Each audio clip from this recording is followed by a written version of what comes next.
Assalamualaikum warahmatullahi wabarakatuh. Perkenalkan, nama saya Edo Rivaldi dari Universitas Islam Negeri Raden Intan Lampung, Fakultas Ekonomi dan Bisnis Islam, jurusan Manajemen Bisnis Syariah kelas B, dengan nomor pokok mahasiswa 185-104-0281. Saya akan menjelaskan tentang strategi bisnis di tengah pandemi COVID-19. Persaingan usaha yang semakin ketat di era globalisasi harus disikapi oleh para pelaku bisnis atau usaha dengan menerapkan langkah-langkah strategis bagi kelangsungan usahanya.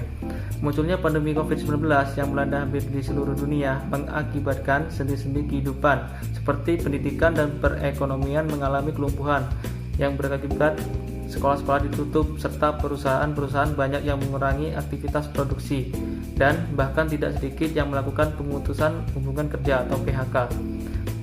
Perekonomian menjadi shock, baik secara perorangan, rumah tangga, perusahaan makro dan mikro, bahkan perekonomian negara di dunia. Pemerintah Indonesia berupaya untuk mengatasi permasalahan tersebut dengan mengeluarkan beberapa kebijakan, khususnya di bidang perekonomian, agar permasalahan pandemi COVID-19 ini tidak mengakibatkan resesi ekonomi yang berkepanjangan. Perusahaan besar, menengah, dan kecil yang mampu bertahan melakukan beberapa langkah konkret agar hasil produksinya tetap dapat dipasarkan. Organisasi bisnis atau perusahaan dapat tumbuh dan berkembang apabila dalam menjalankan aktivitas usahanya berpegang pada konsep efektivitas dan produktivitas. Tidak dapat dipungkiri, berdirinya organisasi bisnis adalah pencapaian keuntungan laba atau profit secara optimal. Langkah untuk memenangkan persaingan adalah dengan menerapkan strategi pemasaran yang tepat sasaran baik dari segi kualitas, harga maupun daya saing atas produk yang dihasilkan.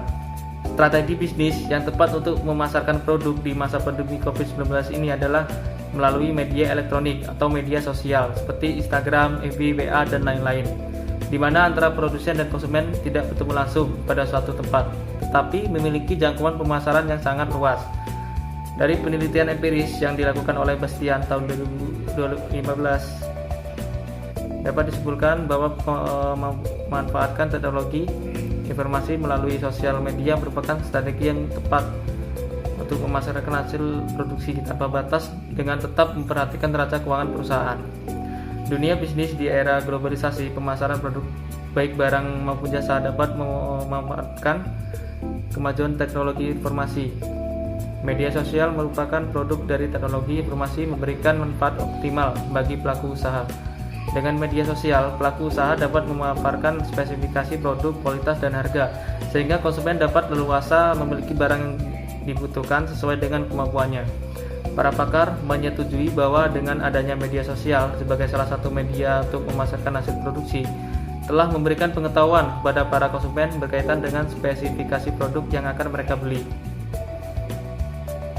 Hasil penelitian empiris yang dilakukan oleh Grandin dan Person tahun 2004 dapat disimpulkan bahwa bisnis atau e-commerce sangat berguna dan bermanfaat bagi produsen yang memiliki produk maupun konsumen yang membutuhkan produk dengan cepat, tepat, dan sesuai dengan yang diharapkan. Ketertarikan konsumen untuk memiliki suatu produk ditentukan oleh beberapa faktor, diantaranya kualitas produk, spesifikasi, dan harga. Seiring dengan perkembangan ilmu pengetahuan dan teknologi informasi, maka konsumen sangat dimudahkan adanya internet yang mampu menyediakan segala kebutuhan manusia terkait dengan produk yang mereka inginkan. Kondisi ini harus didukung oleh data-data yang jelas, jujur, dan terpercaya sehingga konsumen tidak dirugikan dalam melakukan transaksi meskipun melalui media sosial. Selain itu, percayaan pada perusahaan serta harga yang kompetitif menjadi alternatif terbaik bagi konsumen. Hasil penelitian empiris yang dilakukan oleh Nainggolan dan William tahun 2019 dapat disimpulkan bahwa daya beli konsumen tersebut suatu produk dipengaruhi oleh beberapa faktor, antara lain pendapatan konsumen, citra merek, kualitas produk, serta harga yang kompetitif. Sekian penjelasan dari saya. Jika ada kesalahan, saya mohon maaf. Kepada Allah saya mohon ampun. Saya akhiri. Wassalamualaikum warahmatullahi wabarakatuh.